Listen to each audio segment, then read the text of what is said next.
Bonjour à toutes et à tous et bienvenue sur Français tout doux. Bonjour. Aujourd'hui, on va explorer un truc très français. Comment on parle de la pluie. Mais attention, pas la petite pluie fine. Ah non, La grosse pluie, celle qui tombe fort fort. exactement.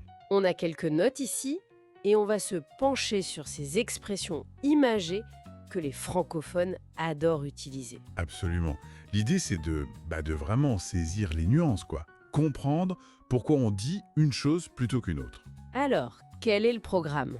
On va examiner 3 expressions très courantes. D'abord, il pleut des cordes. Ah oui, un classique. Ensuite, il fait un temps de chien. Celle-là, elle est intéressante aussi. Et pour finir, la plus spectaculaire peut-être, il tombe des hallebardes. On va décortiquer tout ça. Le sens, l'origine, quand les utiliser. Super. Commençons donc par « il pleut des cordes ». Je l'entends tout le temps, celle-là. C'est très visuel, non ? On voit presque les traits de pluie. C'est exactement ça. Le point clé, c'est vraiment l'aspect visuel. L'expression remonte au XVIIe siècle, figurez-vous. Ah oui, déjà. Oui. Et l'image, c'est que la pluie est tellement dense, tellement continue, qu'on ne distingue plus les gouttes séparées. Ça forme comme des lignes, des fils Voilà. Des cordes, quoi.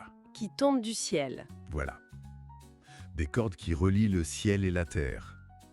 Une métaphore très directe pour une pluie qui arrive souvent d'un coup et qui est très très forte. D'accord. Et on dit aussi « il tombe des cordes », c'est pareil. C'est exactement la même chose. Il pleut ou il tombe, même idée. Ça me rappelle une fois, j'étais tranquillement en terrasse à Paris et d'un seul coup, paf, le déluge. Ah oui, le scénario classique. Tout le monde qui court en criant « oh là là, il pleut des cordes !» C'était assez drôle. Je vois tout à fait la scène.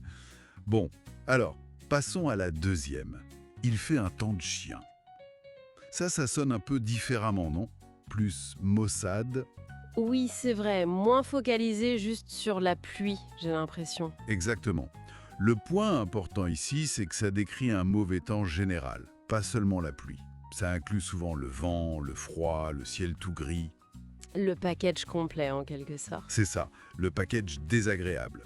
L'origine serait liée à la façon dont on traitait les chiens autrefois. Ah bon ?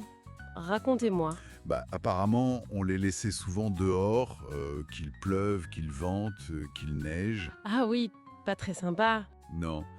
Du coup, un temps de chien, c'est un temps tellement mauvais qu'il n'est même pas bon pour un chien.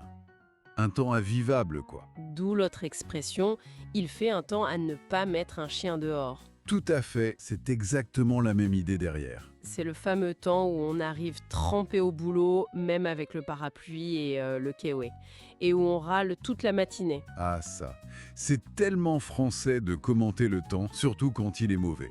Un vrai sujet de conversation nationale. J'adore ça. Si on ne se plaint pas de la météo, c'est qu'il y a un souci. C'est un peu ça. Allez, la troisième. Il tombe des hallebardes. Alors là, rien que le mot hallebarde, Ouais, ça pose l'ambiance, non ? carrément. Ça sonne presque violent. Une hallebarde, c'est une arme, c'est ça? Oui, exactement. C'est une arme médiévale, une sorte de longue lance avec une hache au bout. Assez impressionnant. D'accord. Et donc, le rapport avec la pluie ? Eh bien, la nuance ici, c'est la violence de la pluie. L'impact. C'est une pluie si forte, avec des gouttes si grosses et rapides, qu'elle donne l'impression de transpercer presque. Ah ouais, comme des armes qui tomberaient du ciel. Et c'est l'image. Ça peut même suggérer une sensation physique, tu vois.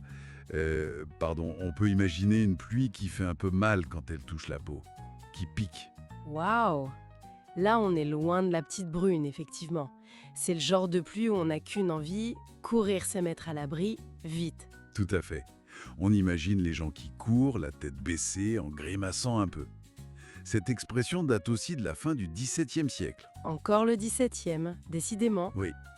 Elle est peut-être un peu moins fréquente que « il pleut des cordes », mais parfaite pour décrire une pluie vraiment diluvienne, presque agressive. Donc, si je résume un peu, Les trois parlent de fortes pluies, mais avec une nuance. Corde, c'est très visuel, l'idée de densité. C'est ça. Temps de chien, c'est plus général, le mauvais temps dans son ensemble. Pluie, vent, froid. Exactement. Le contexte global. Et hallebarde, là, on insiste sur la violence, l'impact, le côté presque douloureux. C'est une excellente synthèse, oui. Elles ne sont pas tout à fait interchangeables. Mais j'imagine qu'on peut les combiner, non? Les Français aiment bien faire ça. Ah oui, bien sûr. On entend très bien quelqu'un dire « Ouf, quel temps de chien aujourd'hui, il est tombé des hallebardes ce matin ». Ça renforce l'idée. D'accord. Et il y en a d'autres, j'imagine, rapidement? Oui, bien sûr. On dit aussi « il pleut à verse » ou « il pleut à torrent ». C'est assez courant aussi.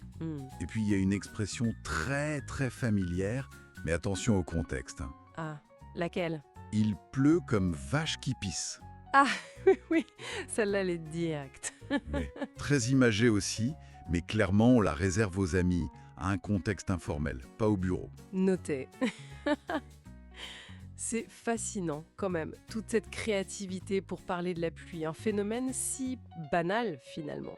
C'est vrai, et comme on le disait, c'est très culturel en France de parler météo. Oui, ça fait partie des conversations de tous les jours. Donc le petit conseil français tout doux du jour, la prochaine fois qu'il pleut fort, tendez l'oreille. Bonne idée. Essayez de repérer ces expressions. Dans les conversations, dans les films, à la radio. Ça aide vraiment à comprendre les nuances et à rendre son propre français plus naturel, plus authentique. Très bon conseil. Et pour conclure, une dernière petite pensée que tout ça t'inspire. Oui, ce que je trouve intéressant, c'est de voir d'où viennent ces images. Les cordes, c'est visuel. Les chiens maltraités, ça vient de l'histoire sociale. Les alabardes, de l'histoire militaire.